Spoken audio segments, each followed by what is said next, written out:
अस्सलामुअलैकुम my YouTube family, कैसे हैं आप सब। आई होप आप लोग बिल्कुल ठीक ठाक, बहुत खुश और मज़े में होंगे। आज की इस वीडियो में मैं शेयर करने वाली हूं आप लोगों की भरपूर फरमाइश पर ये काफ्तान स्टाइल ड्रेस। इसके साथ हमने फुल खुला बॉटम बनाया है जो कि 2 ईयर के लिए मैं बना रही हूँ। बहुत ही खूबसूरत और बहुत ही इजी ड्रेस है जो कि चंद मिनटों में रेडी हो जाएगा। और इसको अब मैं बहुत ही ज़्यादा तफसील से बताने वाली हूँ। वीडियो को बिल्कुल भी स्किप नहीं करना आपने, हर पॉइंट इसका अहम होने वाला है। तो सबसे पहले हम अपने ट्राउज़र की कटिंग कर लेते हैं। ट्राउज़र की कटिंग करने के लिए यहाँ पे मैंने जो फैब्रिक लिया है वो मैंने लॉन कॉटन लिया है जो कि समर के लिए बहुत बेस्ट रहता है। सबसे पहले हमने ट्राउज़र की टोटल लेंथ लेनी है। यहाँ पे मैंने 21 इंच मैंने इसकी टोटल लेंथ ली है। जो मैंने इसकी चौड़ाई ली है वो मैंने ली है 20 इंच। अब हम क्या करेंगे, सबसे पहले क्रोच को मार्क कर लेंगे। यहाँ पे हम बहुत ही सिंपल तरीके के साथ, जिस तरह से रेडी वेयर ट्राउज़र होते हैं बिल्कुल हम उसी तरीके से इसको रेडी करेंगे। ठीक है, जस्ट हमने इसकी क्रॉच को कट करना है, बाकी हमें कोई भी कटिंग नहीं करनी। इस तरीके से हमने इसकी क्रॉच का निशान लगा लिया है 9 इंच पे रख के। कुछ इस तरह से, मैं हमेशा बच्चों की जो आसन है वो थोड़ी सी बड़ी ही रखती हूँ। तो इस तरह से अब हमने जो ये निशान लगाया है इसके अकॉर्डिंग इसकी कटिंग कर लेनी है। कुछ इस तरह से यहाँ से इसको हमने गोलाई में देते हुए कुछ इस तरह से अब ऊपर की तरफ थोड़ा सा तिरछा करते हुए हमने इसको कट कर लेना है। तो यहाँ पे आप लोग देख सकते हैं हमारी जो क्रॉच है वो कट हो चुकी है। ऊपर से ये जो मैंने 2 इंच फोल्ड किया हुआ है ये इलास्टिक के लिए फोल्ड किया है। अब यहाँ से हम आसन को एक दूसरे के साथ जोड़ लेंगे, नीचे बॉटम को इस तरह से फोल्ड कर लेंगे और आसन की सिलाई को लगा लेंगे। तो हमारा जो ट्राउज़र है ना वो रेडी हो जाएगा। अब हम आते हैं अपने मेन काम की तरफ। यहाँ पे हमने अपने काफ्तान की कटिंग करनी है। काफ्तान की कटिंग करने के लिए यहाँ पे मैंने 2 पीसेस ले लिए हैं। ठीक है, इस काफ्तान के ऊपर मैं ये 2 लेसेस यूज़ करूँगी ताकि जो हमारा काफ्तान है ना उसकी लुक बहुत ही प्यारी सी निकल आए। तो ये समर के लिए बहुत ही ज़बरदस्त ड्रेस है, इसको लाजमी ट्राई कीजिएगा और ट्राई करके मेरे साथ शेयर भी कीजिएगा। यहाँ पे मैंने इसकी 20 लंबाई ली है और 20 ही मैंने इसकी चौड़ाई ली है। ठीक है, अगर आप चाहें तो इसके घेर को मज़ीद भी बढ़ा सकते हैं, लेकिन ये सिंपल थोड़े से घेर में ही ज़्यादा अच्छा लगता है क्योंकि ये 2 साल की बच्ची के लिए है तो बहुत ज़्यादा घेर भी अच्छा नहीं लगता। अब हमने सिर्फ यहाँ पे नेक की कटिंग करनी है। नेक की कटिंग के लिए 2.5 इंच मैंने इसकी नेक की चौड़ाई ली है और जो डेप्थ है वो 1.5 इंच ली, यानी कि 1.5 इंच मैंने ली है। लेकिन हमने बाद में अपने जो नेक अगला गला होगा ना फ्रंट वाली साइड का, तो उसे हमने 3 इंच कट कर लेना है डीप। तो इस तरह से यहाँ पे हमारा जो नेक है वो कट हो गया। अब हमने क्या करना है, एक पार्ट को अलग कर लेना है और जो हमारा फ्रंट वाला पार्ट होगा उसको इस तरह से हमने रख लेना है। अब इसके नेक की हमने डीप कटिंग करनी है। 3 इंच पे हमने मार्क कर लेना है कुछ इस तरह से। अब हमने इसके अकॉर्डिंग अपने नेक की कटिंग कर लेनी है। तो ये देखें आप, हमारा जो नेक है वो कट हो चुका है। अब हम इसे ओपन कर लेंगे। ओपन करने के बाद अब हमने क्या करना है, 3 इंच यहाँ पे हमने कट कर लेना है स्ट्रेट, ताकि जो बच्ची का नेक है ना, वो बच्ची का सर जो है वो आसानी के साथ इंसर्ट हो सके, इसलिए हमने यहाँ पे फ्रंट साइड पे कट बनाया है। इस तरह से मैंने एक्स्ट्रा फैब्रिक लगा के इसे बाहर की तरफ फोल्ड कर लिया और इस तरीके से हमारा फ्रंट कट जो है वो भी रेडी हो गया। अब हमने क्या करना है, इस तरह से वाइट कलर की लेस लेनी है। लेस लेके ना तो इसी कट के ऊपर हमने रख के तो इसको मशीन की हेल्प से स्टिच कर लेना है। अब थोड़ा सा इसको मैं लंबा करके लगाऊंगी। ठीक है, आप चाहें तो सिंपल इसी तरह से भी लगा सकते हैं। तो यहाँ पे आप देख सकते हैं मैंने लेस को अटैच कर लिया और यहाँ पे मैंने ये गले के फ्रंट साइड पे बांधने के लिए डोरी रेडी की है। ठीक है, जिसकी लंबाई मैंने ली है 15 इंच। ठीक है, आप अपने हिसाब से इसकी लंबाई बढ़ा भी सकते हैं, लेकिन बहुत ज़्यादा भी मत बढ़ाइएगा, छोटी बच्चियों के लिए इतनी ही लेंथ काफ़ी है। ठीक है, अब हमने क्या करना है, इस डोरी को इस तरह से दोनों साइड पे इक्वल रख के तो अटैच कर लेना है। अटैच करने के बाद यहाँ पे हमने अब शोल्डर लाइन को एक दूसरे के साथ जोड़ लेना है। जोड़ने के बाद गले के राउंड मैंने जो पट्टी लगानी थी वो भी मैंने लगा ली और नीचे से घेरे को बारीक फोल्ड कर लिया। फोल्ड करने के बाद अब मैंने क्या करना है, इसके ऊपर जो मैंने आप लोगों को सबसे पहले वाइट कलर की लेस शो करवाई थी ना, ये बिल्कुल इसी तरीके से हमने अपने फ्रंट साइड पे भी इसको मशीन की हेल्प से स्टिच कर लेना है और बैक साइड पे भी स्टिच कर लेना है। ठीक है, यहाँ पे मैं आप लोगों को स्टिच करके दिखाती हूँ। ये देखें, इस तरह से मैंने दोनों साइड्स पे इसको अटैच कर लिया है। अब ये अटैच करने के बाद अब हमारे बचते हैं साइड्स वाले पार्ट्स।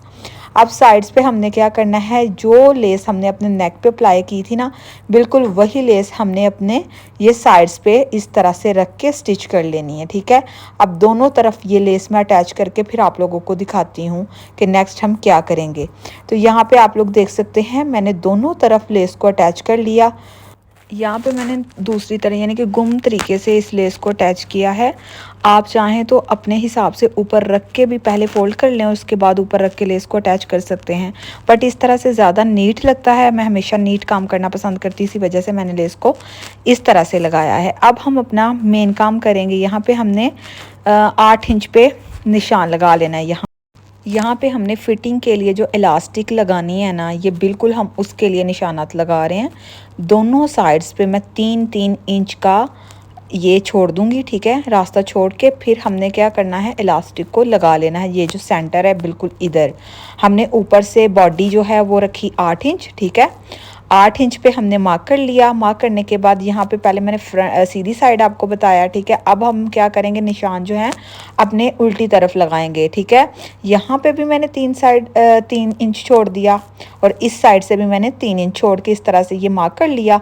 और ये जो सेंटर लाइन यहाँ पे ये जो मैं दिखा रही हूँ, इसके ऊपर अब हमने रख के इलास्टिक को लगाना है। इलास्टिक जो है आप कोई भी यूज़ कर सकते हैं, आप चौड़े वाली भी यूज़ कर सकते हैं, लेकिन मैं हमेशा बारीक वाली यूज़ करती हूँ क्योंकि ये बच्चों को इरिटेट नहीं करती। तो यहाँ पे जो मैंने इस इलास्टिक की लेंथ ली है वो मैंने तकरीबन 7 से 7.5 इंच ली है, ठीक है।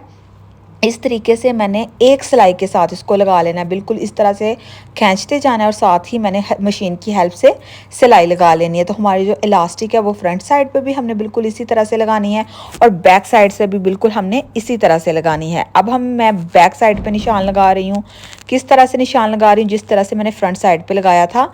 ऊपर से बॉडी मैंने 8 इंच छोड़ी हुई है, ठीक है, और साइड से मैंने 3 इंच छोड़ दिया, ठीक है। और इस तरह से मशीन की हेल्प से मैंने अपनी ये 7 इंच की जो लंबाई इलास्टिक की मैंने ली थी वो इस तरह से लगा ली। तो यहाँ पे आप लोग देख सकते हैं फ्रंट साइड पे भी मैंने लगा ली और बैक साइड पे मैंने सेम इसी मेथड के साथ अटैच कर ली।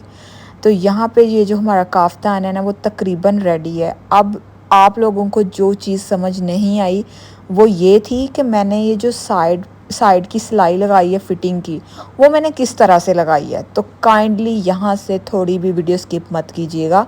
यहाँ पे मैं आज आप लोगों को बहुत ही स्लोली समझाने वाली हूँ कि यहाँ पे मैंने ये सिलाई कहाँ पे लगाई और किस तरह से लगाई। अब हमने क्या करना है, यहाँ पे आपने इंच टेप ले लेना है, ठीक है। लेने के बाद आप लोगों ने यहाँ पे हम 2 साल की बच्ची का आर्म होल कितना रखते हैं, 5 इंच, ठीक है। 5 इंच ऊपर से छोड़ देना आर्म होल और यहाँ पे आप लोगों ने क्या करना है, 8 इंच पे मार्क कर लेना है जो हमने अपनी साइड फिटिंग की सिलाई लगानी। नीचे से हमने चौक भी छोड़ने ताकि बच्ची भागे दौड़े और अच्छी तरह ये कमीज़ की कमीज़ बन जाए और काफ्तान का काफ्तान स्टाइल हमारा टॉप बन जाए। दोनों तरफ हमने अपना 5-5 इंच आर्म होल छोड़ के फिर जो सेंटर पे हमने सिलाई लगानी है ना वो हमने लगानी है 8 इंच। यहाँ पे सेम मैं 5 इंच पे निशान लगा लूँगी, ठीक है, और नीचे 8 इंच पे लगा लूँगी, ठीक है। ये चीज़, ये जो मैंने निशान लगाया ना बिल्कुल, अब हमने इसके ऊपर रख के सिलाई लगानी। ये मैंने छोड़ दिया। अब मैंने ये जो सिलाई आप लोगों को नज़र आ रही है ना, जहाँ पे मैंने लेस को फोल्ड किया हुआ है ना, बिल्कुल उसी सिलाई के ऊपर रख के सिलाई लगाई है ताकि मेरी नीटनेस भी बरकरार रहे और दूसरा मेरे साइड से भी सिल जाए। अब मैं आप लोगों को ओपन करके दिखाती हूँ। ये देखें, ये बिल्कुल उस सिलाई के ऊपर रख के मैंने सिलाई लगा ली। यहाँ से आर्म होल भी छूट गया और ये देख सकते हैं आप, यहाँ पे मेरे चाक भी छूट गए और यहाँ पे 8 इंच पे मैंने रख के इस तरह से सिलाई लगा ली। दोनों तरफ सेम इसी तरीके के साथ लगाई है। आई होप अब आप लोगों को यहाँ से अच्छे से समझ आ गई होगी कि मैंने ये सिलाई कहाँ पे रख के लगाई है और किस तरह से लगाई। आप चाहें तो लेस के ऊपर भी रख के लगा सकते हैं, ठीक है। तो इस तरह से जो मैंने अपनी डोरी लगाई थी उसके आगे मैंने इस तरह से ये पोम लगा लिए ताकि बहुत ही अच्छी सी ट्यूलिप लुक आ जाए। और यहाँ पे काफ्तान की जो टोटल लेंथ थी वो 19 इंच रह गई, ठीक है। लेस लगने के बाद 19 से 20 इंच हो गई। तो ये जो हमारा काफ्तान है वो कुछ इस तरह से, तो जी जनाब, इस तरह से जो हमारा काफ्तान है वो बन के रेडी हो चुका है। इसके साथ जो हमने अपना ट्राउज़र की कटिंग सबसे पहले की थी, हमने बिल्कुल उसको सिंपल तरीके के साथ स्टिच कर लेना, जिस तरीके से हम अपना कोई भी ट्राउज़र स्टिच करते हैं। ये काफ्तान जो है आप लोग अपनी बच्चियों के लिए किसी भी साइज़ में बना सकते हैं, बहुत ईजी टू मेक है, ठीक है। और आप इसको बना के प्रिंटेड के ऊपर भी आप इसको बना सकते हैं और प्लेन के ऊपर भी आप इसको बना सकते हैं। ये पहना हुआ बहुत ही ज़्यादा प्यारा भी लगता है और बहुत ही ज़्यादा स्टाइलिश लगता है। तो इसको लाजमी ट्राई कीजिएगा। आई होप आप लोगों के लिए मेरी आज की वीडियो बहुत इन्फॉर्मेटिव रही होगी। मिलेंगे एक नए वीडियो में एक नए डिज़ाइन के साथ। अपना बहुत ख्याल रखिएगा, दुआ में याद रखिएगा। अल्लाह हाफिज़।